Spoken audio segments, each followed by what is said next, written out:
What if I told you that it's possible to drastically cut your exercise time by 80 or even 90%, yet stay fit, shrink stubborn fat, build the real muscle, and calm the fires of inflammation burning inside your body? Now, I'm not here to sell you on the latest fad or some miracle cure. I'm here to talk about science, what actually works, and about how we can use the tools from longevity research to stay strong, sharp, and active as we age with minimal effort. And I'm here to show you my documentation of the experiment I've been running over the last 15 years. But wait a minute, Rimon, what about muscle mass? This is what we are being pumped on social media all the time. So muscle mass, besides your exercise, of course, is a function of your protein intake and your testosterone levels. When I doubled my protein intake consistently, I grew to this size here. And when I cut my protein intake, I became leaner, as you can see here. So this muscle mass difference is regardless of my exercise routine. And despite of the muscle mass difference, the strength is about the same. But here's the truth that nobody tells you about exercise. Regardless of which exercise program you follow, there are two things that you must do. The first one is to stay consistent, to maintain momentum. This is truly what keeps your muscles young and fit. In other words, even if you're going to have the best exercise program on the planet, but after 2 or 3 years you're going to stop because it's too difficult to maintain, it's not going to benefit you on the long term. So if you want to stay consistent, in my opinion, it's impossible to train 5 times a week for decades upon decades. So what I'm going to show you today is how to maintain this minimal baseline that is going to keep your body young and do the extras as your current schedule allows.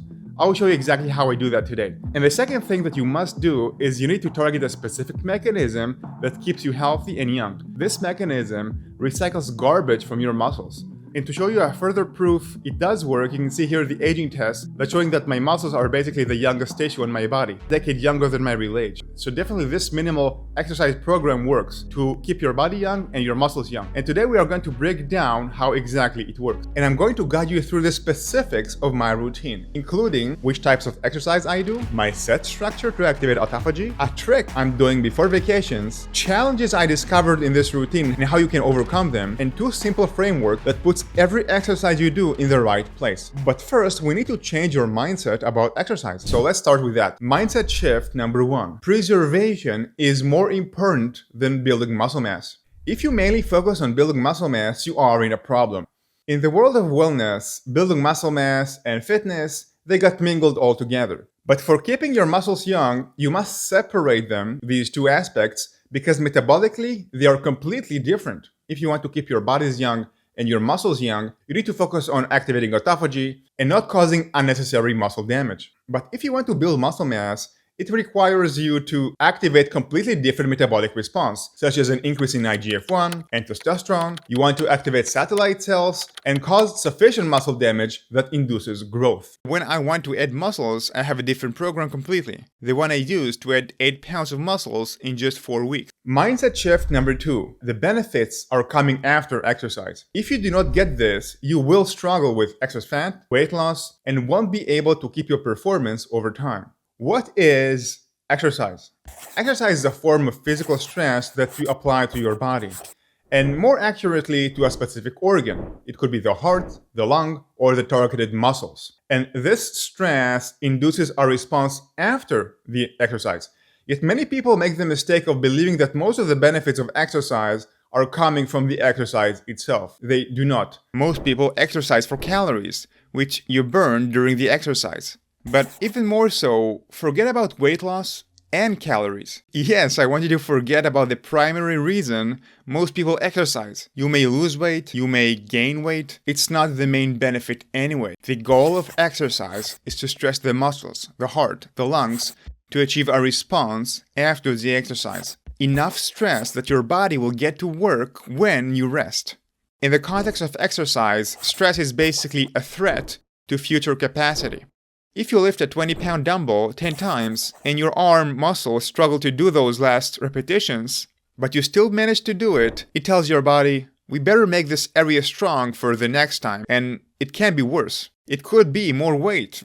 But if you only lift 5 pounds, your body doesn't view that as a threat to the capacity. Your body feels safe, so it won't trigger a response from your body. So exercise puts that stress on these organs and tissues that makes your body stronger later. Sometimes exercise does so on multiple organs and tissues at the same time. Exercise can stress your arm muscle but also the bones of that muscle. And even when you lift weight with your arm, you could feel your heartbeat goes up, your pulse, which means the exercise also stresses the heart to supply more blood and oxygen to the arms.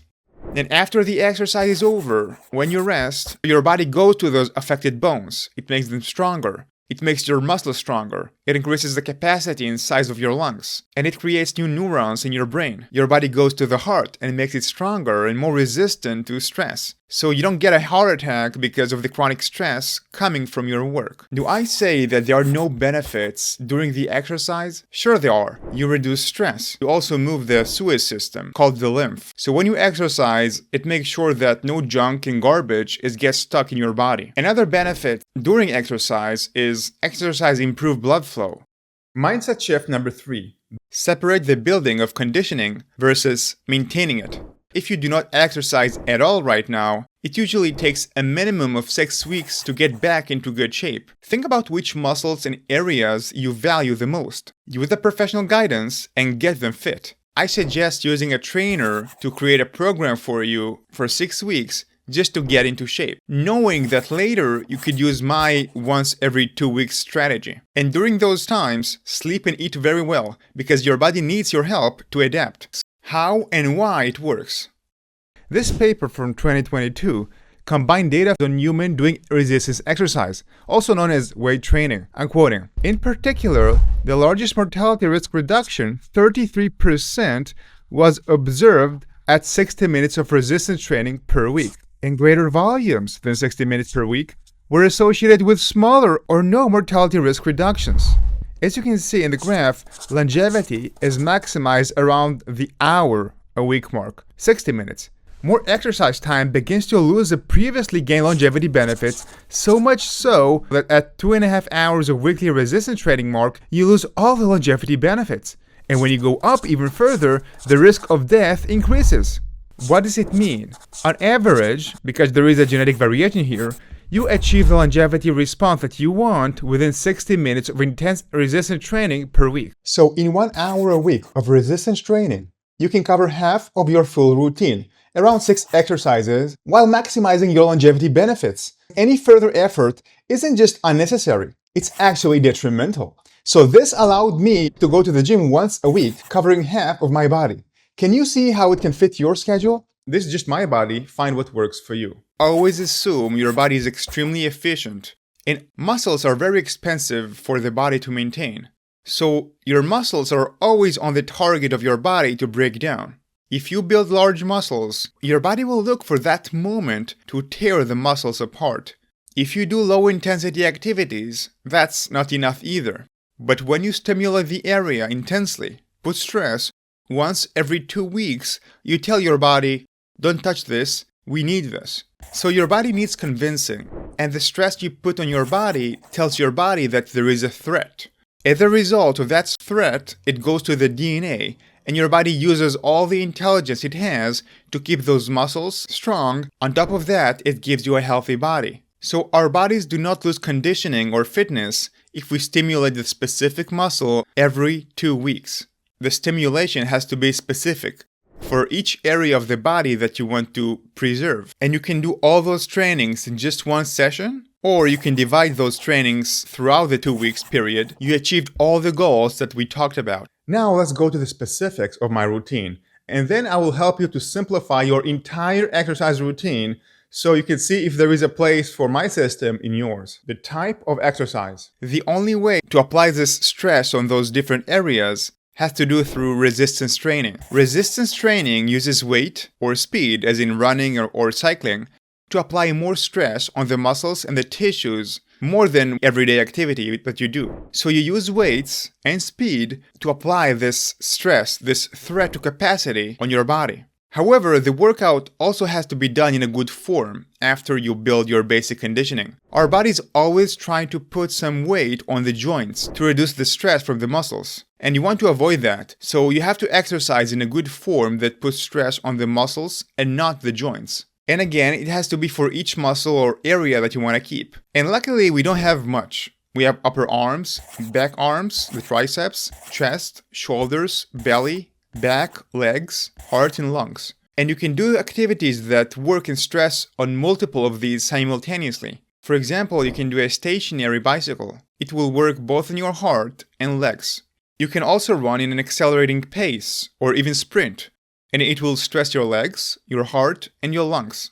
And you can do it just once every 2 weeks if you do it with enough stress. The next principle is focusing on the largest muscles. Which areas in your body are the most important to focus when creating an exercise program? The largest muscles in your body are the upper legs muscles of both sides of the thighs and also the back muscles. The back muscles are very large and are very functional. They protect your spine. Those two muscles, they need to be inside of your program. When I say the upper leg muscles, I refer to 3 muscles group: the quadriceps, the hamstrings, and the glutes. You want to make sure that you target all 3. For example, I'm doing high-intensity interval training on a reclined stationary bicycle. I'm doing 1.5 minutes of a warm-up, followed by 4 sets of 30 seconds. Now, for the first 2 sets, I'm targeting the quadriceps. Then I take my chair a bit backwards and focus on the hamstrings and the glutes. But I also use my mind to focus on the muscles that I want to target. So in essence, you want to use both the form of your body and the mental focus on the targeted muscles in order to activate autophagy in those muscles via sufficient stress. What about your bones? Every intense resistance training you do stresses the bones of that affected area as well. Then the heart. Every resistance training you do in high intensity will also work the heart. So you can theoretically divide your exercises, doing one day leg activity, another day doing back resistance exercise, and your heart will work in each time you exercise, if you do it with sufficient intensity. Another important principle is stressing the lungs via some sort of cardio. The heart gets all the publicity for pumping oxygen and nutrients into the body, but your lungs give you oxygen and energy. And if we do nothing, our lungs shrink. I'm quoting from Harvard. From age 35, the lungs begin to gradually decline. By age 65, most people typically lose up to 1 liter of lung capacity compared with the time they were younger. Just to clarify, you cannot stress the lungs powerfully without stressing the heart powerfully too. But you can stress the heart strongly with only mild stress on the lungs. So for example, if you do reclined stationary bicycle, your heart rate will go up pretty dramatically high, but you won't breathe as heavily as if you were sprinting or jogging. Heavy breathing is required to stress the lungs sufficiently, and this is why I like to think about these 2 important organs separately. In my experience, the lungs do not maintain conditioning for a full 2 weeks. So what I separate 2 types of exercises that also target the lungs. So I'm doing skipping once a week, which focus on the calves and the lungs. And also the following weeks are rowing. So I'm doing intense rowing, which focus on the back and lungs. These exercises target different tissues, but also hit the lungs once a week. My set structure. This is the set structure that is longevity focused. So the first one is a warm-up. So we haven't exercised for 2 weeks on a specific muscle. So the first thing is we want to activate blood flow and reestablish good form. So this happens both physically and mentally. I use this warm-up to reconnect to the movement, posture, with the correct joint mechanics. In other words, I try to reduce as much pressure as possible from the joints and focus the stress on the muscles. But that requires some warm-up. So that's the first thing I do. The second set is a moderate intensity one. It's heavier than the warm-up, and the purpose here is really to perform somewhere around 8 to 10 repetitions. And the goal is to train the muscles without fatigue, but it's a kind of bridge between a warm-up and a high load. And the third set is high intensity sub failure. Here, this is the most important set because you want to create sufficient amount of stress without actually causing too much muscle damage. So here, I increase resistance to a level where 8 repetitions would be my maximal, but I stop somewhere around the 5 to 6 repetitions.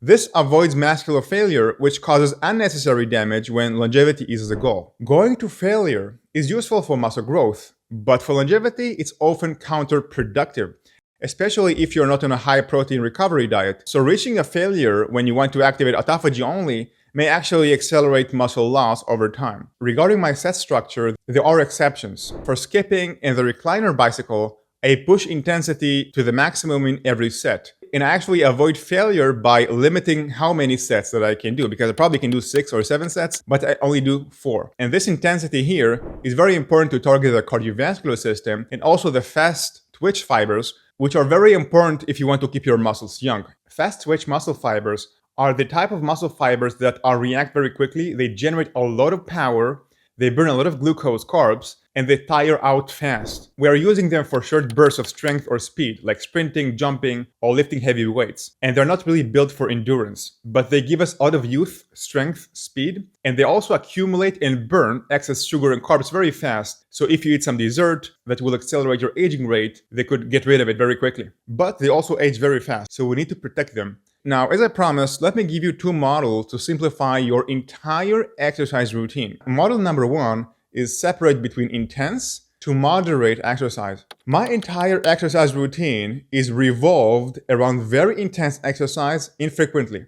But besides that, you can exercise as much as you want moderately. There are benefits to that too. I simply can't because of my injury. So when I do ongoing moderate exercise, it causes me pain. And because of that, I had to figure out how to stay in a good shape, and I focused most of my efforts on activating autophagy. You can actually gain much more exercise benefits than me by doing more moderate exercise, but you need to put the intense, infrequent exercise at the core of your routine to activate autophagy. Model number 2, the 3 buckets of exercise. When talking about exercise, we need to remember that we cannot do everything. There are a billion types of machine, workouts, group sessions, equipments, and methods. On top of that, there are sports and hobbies, playing tennis, basketball, dancing, and besides those, there are the recommendations to move all the time, walking 10,000 steps a day, making sure we do not sit all day long. And besides, there are other things beside exercise that we should do to maintain a healthy lifestyle.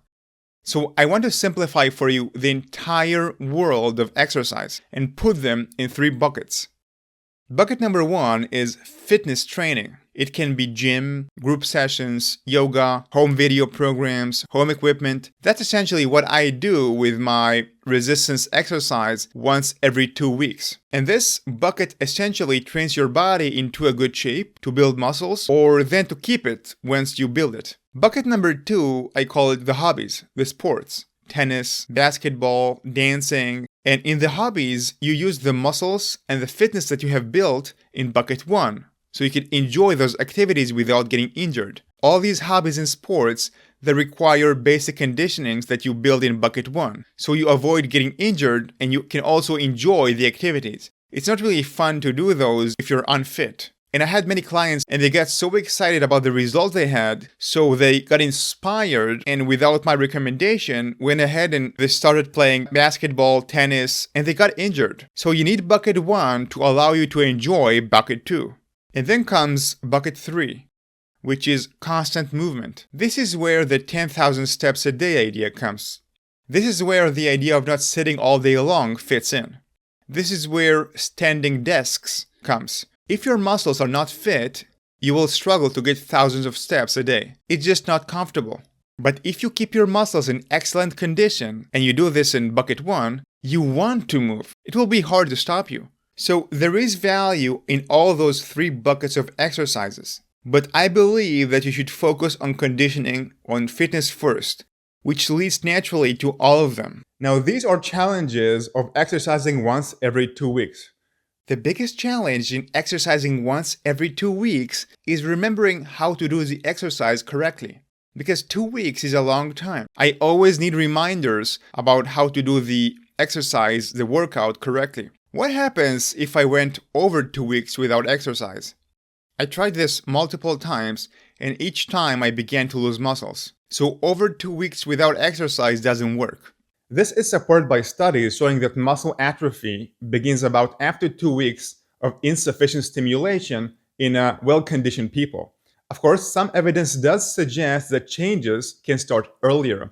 And the older you are and the poorer your metabolic health, the more frequently you may need to train to preserve your muscle mass. But I use additional level of insurance, let me explain. Many of the exercise I do, they overlap in their muscle recruitment, they just not necessarily stimulate to the highest degree each time. For example, you might work your biceps once a week with high stimulation, and the following week your back, and this will actually stimulate your arms and your biceps as well. Just not in a high intensity capacity, but this intensity would sufficiently prevent muscle atrophy if you do the high intensity once every 2 weeks, according to my body's measurements. And another insurance is that for the most important muscles, the legs and the back, I'm using two types of exercises, but I work them in different angles. So I won't do the exact same exercise for the back, I'm going to do it in a different angle to stimulate the muscles from a different perspective. But still, I do the exercises only once every 2 weeks. And I do not do them on the same day. So I separate them out as extra protection. But this separation gives me an extra layer of insurance